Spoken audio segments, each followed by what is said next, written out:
you ever wondered what would happen if you mixed a children's storybook with a survival horror game? Rain is the answer. This is from the same team at PlayStation Camp who brought us last year's quirky Tokyo Jungle, and it follows another really weird idea.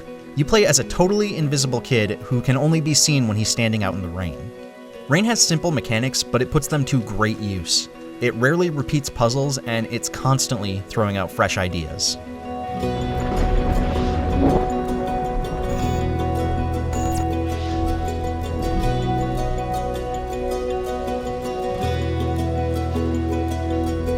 Rain begins with a beautiful watercolor cutscene that introduces players to a small boy who realizes that he has been turned invisible.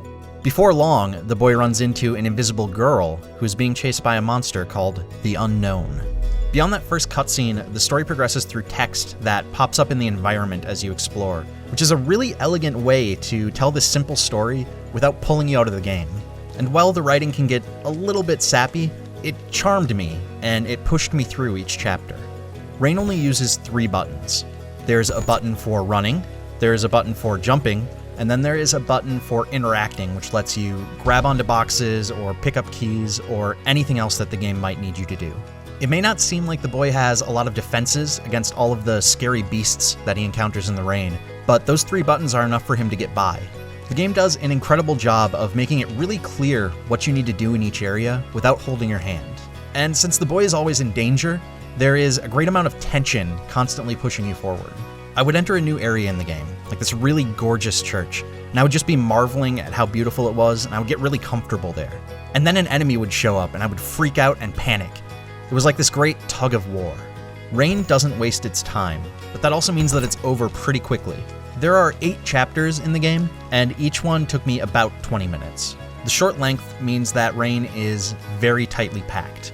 It's constantly showing off new things and taking you to new places. You can replay the game after you finish it to get some new collectibles, but I honestly believe that this is one game where briefness is an asset. Rain has solid mechanics, but that's not really what the game is about.